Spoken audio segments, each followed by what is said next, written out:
Union পরিষদ সদস্য। সম্প্রতি তার এই মদ খাওয়ার ভিডিও ভাইরাল হয় সামাজিক যোগাযোগ মাধ্যমে। হ্যাঁ, যেটা দেখছেন এটাই রাইট। সংবাদটি করেছেন কালবেলা থেকে তহিদুল ইসলাম রানা। বরিশালের কোনো এক ইউপি সদস্য তিনি মদ খেয়ে নাকি এটা টিকটক করেছেন, মদ খেয়ে এরকম এটা কিছু বলছেন, কিন্তু আপনারা পরবর্তী ভিডিওটি দেখে শুনুন। আমি খাইছি, ওরা আমার নিজে টিকটক করছি, আমি দেখতে পারেন ভাই। ওরা ওইটা দিয়ে সম্ভবত অনেকে কপি।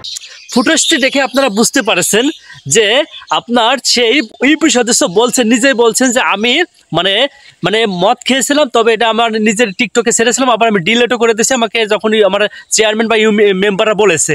কিন্তু আমার প্রশ্ন হচ্ছে এই যে নিউজটি, এই নিউজটি এখন ভাইরাল করার মানে কি? সে তার নিজের ভুল স্বীকার পর্যন্ত করেছে। সে মদ, হ্যাঁ বাংলাদেশে মদ খাওয়া নিষিদ্ধ, বাংলাদেশে মদ খাওয়া নিষিদ্ধ।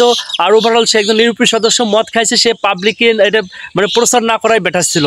অ্যাভেলেবেল পার্সন মদ খাচ্ছে, বাংলাদেশে মদ পাচার হচ্ছে না, ভারত থেকে মদ আসতেছে না, এটা কেন বন্ধ হচ্ছে না? এবং আমার এই কালবেলার সাংবাদিকদের প্রশ্ন যে আপনারা এটা কেন প্রচার করতেছেন না যে এই মদ বিক্রি কেন বাংলাদেশে বন্ধ হচ্ছে না? এটা আপনারা প্রচার না করে একজন ইউপি সদস্য মদ খায় সেটা আপনাদের মতো একটা ভাইরাল একটা নাম করা চ্যানেলে আপনারা প্রচার করে দিচ্ছেন, হান্দাই দিচ্ছেন। এর উদ্দেশ্যটা কি ভাই? আমি সেই ইউপি সদস্যের পক্ষ নিয়ে কথা বলতেছি না। সে মদ খাইছে মানে তার শাস্তি যেটা সেটা হবে, তার আইন অনুযায়ী যেটা শাস্তি, সেহেতু যে সামাজিক যোগাযোগ মাধ্যমে প্রচার করেছে তার শাস্তি হবে, অবশ্যই হবে, হবে না কেন? অবশ্যই হবে। কিন্তু আমার কথা হচ্ছে যে সাংবাদিক ভাইরা আপনারা যে কিছু কিছু নিউজ, কিছু সামান্য যে যারা যে সামান্য বিষয় নিয়ে আপনারা তিলরে তাল বানাচ্ছেন, এটা কেন ভাই? না, সাংবাদিকটা ভালো পেশা, আপনারা ভালো পেশায় আছেন, যেটা সত্য সেই সত্য প্রচারে নিযুক্ত থাকেন। সে ব্যক্তি নিজে বলছে যে আমাকে এটা কেউ রটাচ্ছে, বা তিনি নিজে বলতেছেন, ইউপি সদস্য বলছেন যে আমি ডিলিট করেছি, আমাকে এটা ভাইরাল করে মানে ভিডিওটা ভাইরাল করে এখন আমাকে মানে একটা মানে একটা ফাঁসানোর সিস্টেম চলতেছে। সাংবাদিক ভাই আপনি এটা হাইড করে যাইতে পারতেন না? এই নিউজটা আপনি হাইড করে যাইতে পারতেন না? সুন্দর সাবলীল ভাষা দিয়ে নিউজটাকে টোটালি হাইলাইট করে দিয়েছেন। এই সকল কারণেই কিন্তু মনে করেন আপনাদের মতো কিছু সাংবাদিক তিল দিয়ে তাল বানান ভাই। যেটা বলবো সত্য কথা বলবো, ন্যায্য কথা বলবো, বাস একটা আসেনি। এই সকল সংবাদ প্রচারণা থেকে বাংলাদেশের কিছু সংবাদ এখনও আছে ভাই, যেগুলো আপনারা প্রচার করতেছেন না।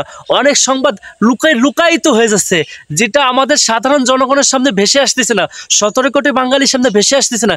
সেই সকল সংবাদ প্রচার করুন, যেটা দেখে মানুষ সচেতন হোক, বা যেটার অন্তরালে অনেক দুর্নীতি গুম গায়েব হয়ে যাচ্ছে, সেগুলো প্রচার করুন। কিন্তু এইগুলো প্রচার থেকে আপনারা বিরত থাকুন।